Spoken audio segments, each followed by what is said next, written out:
नमस्कार दोस्तों, आप सबका स्वागत है मेरे YouTube चैनल पीकेएस रिएक्शन में।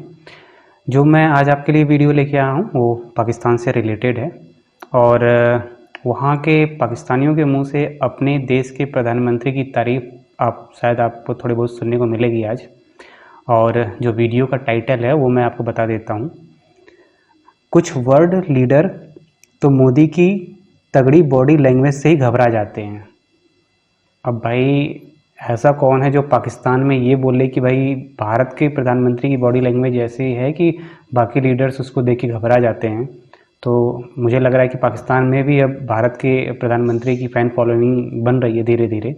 तो आइए देखते हैं कि पाकिस्तानियों जो हैं जितने हैं वो आज क्या राय देते हैं और क्या उनके मन में चल रहा है इस समय। तो चलिए वीडियो को शुरू करते हैं, फिर उस पर बात करते हैं। आपके वज़ीर-ए-आज़म जो दूसरी कंट्रीज में जाते थे और कैसे जाते थे, मैं वीडियो देख रहा हूँ। और मोदी जाता है तो पूरी दुनिया में उसने बताया कि भारत क्या है, ऐसे खड़ा होता है वो पूरी दुनिया के बीच में। आपको उसने पूरी दुनिया में इज्जत दिलवाई, आपको गैरतमंद बनाया। तो मोदी को आप सुनहरी लफ्जों में ना उसका नाम लिखें। आपको अमेरिका फ्यूचर में उस तरह डील करेगा जिस तरह आपको इंडिया चाहेगा। This is written everywhere in Washington DC. वैसे हारून साहब 75 साल हो गए, हम किन कामों में फंसे हुए हैं? इंडिया को देखें कितना आगे इन्हीं कामों में फंसे रहे होने की वजह से तो यही तो नतीजा वो। अच्छा, मोदी की क्वालिटी ये है एक कि जो तो इसके साथ दोस्ती करता है ना, मोदी उसके लिए अपनी जान भी दे देता है। मतलब उसे कहां से कहां ले जाता है।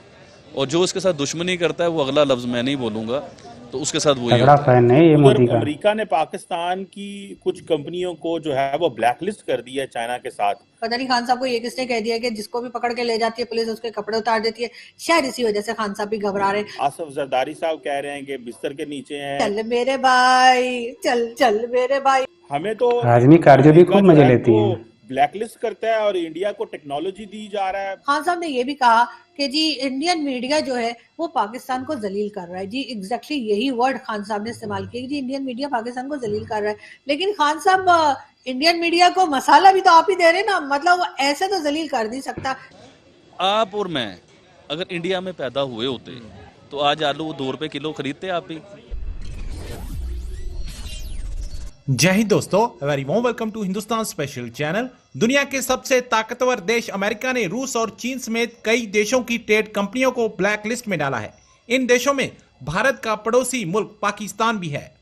पाकिस्तानी कंपनियों के ब्लैक लिस्ट होने पर उसकी बदहाल आर्थिक हालात को और चोट पहुंचेगी, क्योंकि इस कदम के चलते उन्हें विदेशी माल जुटा पाना काफी मुश्किल हो जाएगा। चीन रूस की कंपनियों के ब्लैकलिस्ट किए जाने की खबरों के बाद पाकिस्तान की ब्लैकलिस्ट मिसाइल और परमाणु गतिविधियों में संलिप्त रही कंपनियों का नाम भी यूएस ट्रेड ब्लैकलिस्ट में आ गया। इसका खुलासा यूएस कॉमर्स डिपार्टमेंट के ताजा बयान में हुआ, जिसमें यह कहा गया कि चीन पाक की 14 कंपनियों को पाकिस्तान के मिसाइल प्रोग्राम के कंट्रीब्यूट करने और असुरक्षित परमाणु गतिविधियों में संलिप्त पाए जाने पर ब्लैकलिस्ट किया जा रहा है। अब पाकिस्तानी मीडिया ये चर्चा कर रहा है कि भारत में यूएस इन्वेस्ट कर रहा है और पाकिस्तानी कंपनियों को ब्लैकलिस्ट किया जा रहा है। दूसरी तरफ पाकिस्तानी मीडिया भारत के प्रधानमंत्री मोदी जी की तारीफ करता नहीं थक रहा। तार साहब, इंडिया के अंदर तो अभी हाल ही में G20 का एक बड़ा कामयाब इजलास हुआ, बल्कि सक्सेसफुल G20 हुआ है।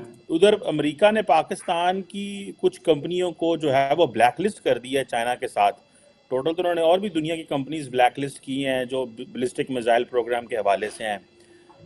उधर पाकिस्तान में जो इमरान खान साहब हैं उनको पुलिस पकड़ने गई, वो पकड़ा ही नहीं दे रहे। वो आसिफ जरदारी साहब कह रहे हैं कि बिस्तर के नीचे हैं, कोई उनको कुछ हुआ कह रहा है, कोई कुछ कह रहा है।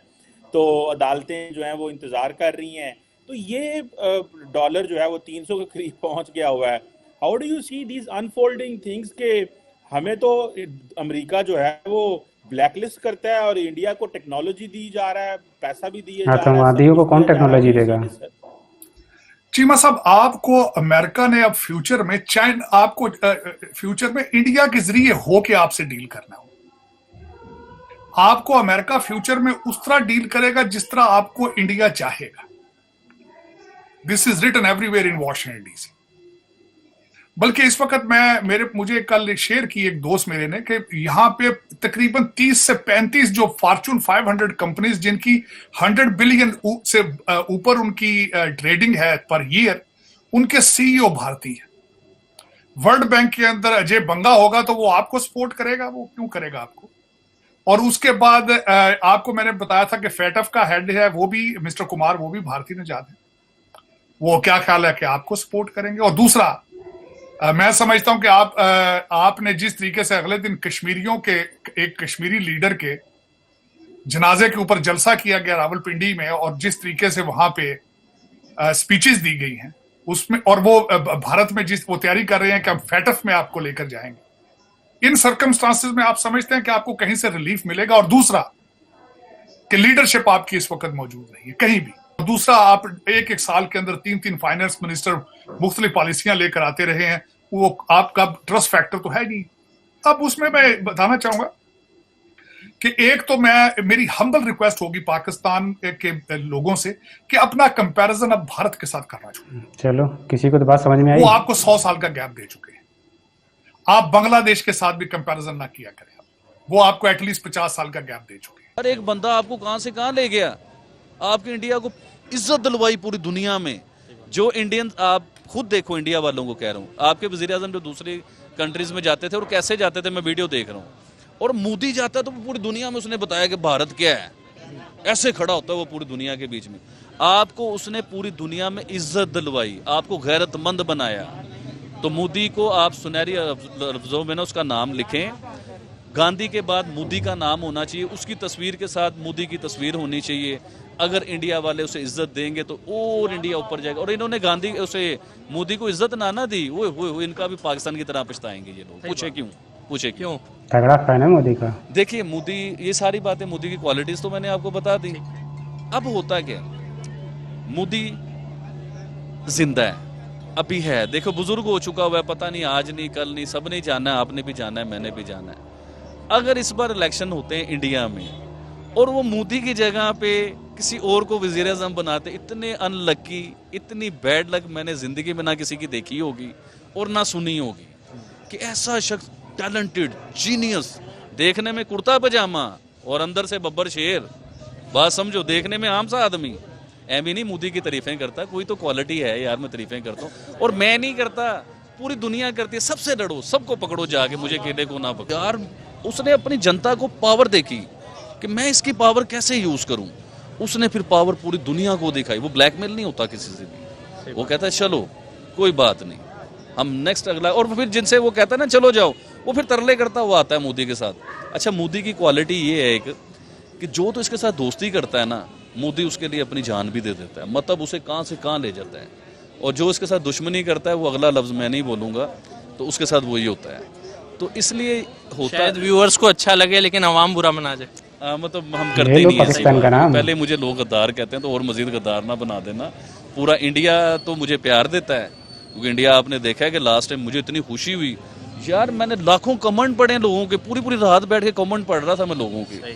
इतना प्यार दिया उन लोगों ने, इतना प्यार दिया, शायद मुझे इधर किसी ने ऐसा प्यार नहीं दिया। हम डिजर्व नहीं करते, हमें 2 रुपए किलो आलू मिले। अब मैं आपको वही बात बताता हूँ जो मैंने उस चैनल पे ये बात की थी, और मुझे लोगों ने गद्दार कहना शुरू कर दिया। अब उसमें क्या होता है, देखिए मैंने ये नहीं कहा कि हम इंडियन हो गए, ये बात को समझना है आपने। सही बात। आप और मैं अगर इंडिया में पैदा हुए होते तो आज आलू 2 रुपए किलो खरीदते आप भी। मेरे भाई 2 रुपए नहीं है, 95 से 10 से 12 रुपए है। आप बिल्कुल टमाटर, आलू, प्याज, ईच एंड एवरीथिंग को 20 रुपए में ले आओ।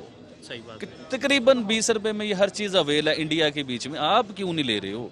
जमीन तो ये वही है यार, इंडिया में कोई अलग जमीन तो नहीं है, साथ वाली जमीन है, वो एक ही जमीन है, उसमें से लाइन खींची गई है। तो जमीन तो वही, आपने उसमें से आलू क्यों नहीं निकाला? आपसे ज्यादा आलू क्यों नहीं निकाला गया? उन्होंने क्यों ज्यादा निकाल लिया? तो यहाँ पे दोस्तों वीडियो ख़त्म हुई, और ये एक मोदी का ज़बरदस्त फ़ैन पाकिस्तान में भी हैं, मुझे लग रहा है ऐसा। लेकिन कुछ बातें उसने ऐसी की है जो फैक्ट था। जैसे उन्होंने बोला कि जो हम आलू उगाते हैं, जो सब्जियां उगाते हैं, और ये चीज़ें तो पाकिस्तान भी उगा सकता है, लेकिन वो कभी इन सब चीज़ों पे ध्यान ही नहीं दिया, और आज उसका वो खामियाजा भुगत रहा है। साथ में जो पाकिस्तान की कई कंपनियों को ब्लैक लिस्ट किया गया है अमेरिका की तरफ से, और चाइना की भी हुई हैं।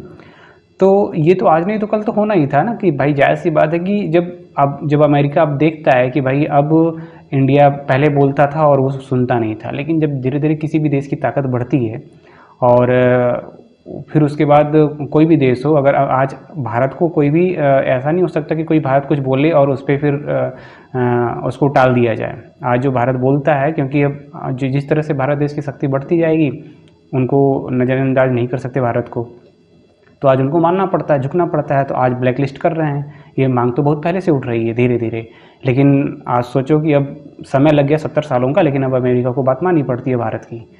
तो कहीं ना कहीं अमेरिका भी जानता है कि अब पाकिस्तान के साथ उसका हित नहीं है, जो हित है वो भारत के साथ है, तो उसको भी भारत की बात माननी पड़ती है। और बाकी जो वो बंदा बोल रहा था कि भाई सोचो वो पाकिस्तान का है, कह रहा है कि भाई अगर 2024 में क्या कहते हैं कि मोदी को नहीं जिताते तो अनलकी होते हैं। खैर ये तो हमारा आपसी मामला है, हमको किसको जिताना किसको नहीं जिताना है वो तो हमारे भारत के लोग तय करेंगे। ठीक, तुम्हारी ख्वाहिश तुम्हें मुबारक, लेकिन हम जो भी हमारे देश का विकास करेगा उसी को वोट दिया जाएगा। और सबका अपना विचार है, सबके अपने मत हैं, हमारे यहाँ लोकतंत्र है और कहीं न कहीं सबको पता होता है कि भाई किसको वोट देना है किसको नहीं देना है, क्योंकि सबने सबको आजमाया हुआ है और सारे नेता के बारे में सारे इंडियन जानते हैं और बहुत अच्छे तरीके से जानते हैं कि किसको वोट देना है भविष्य में और किसे ही प्रधानमंत्री बनाना है। तो बाकी ये आप लोगों को कैसी वीडियो लगी, वीडियो को आप कमेंट्स के जरिए ज़रूर बताइएगा और वीडियो को लाइक कर दीजिएगा। और अभी तक चैनल को सब्सक्राइब नहीं किए तो प्लीज़ सब्सक्राइब कर दीजिएगा मेरे सपोर्ट के लिए। फिर मिलते हैं किसी नेक्स्ट वीडियो में, तब तक के लिए जय हिंद।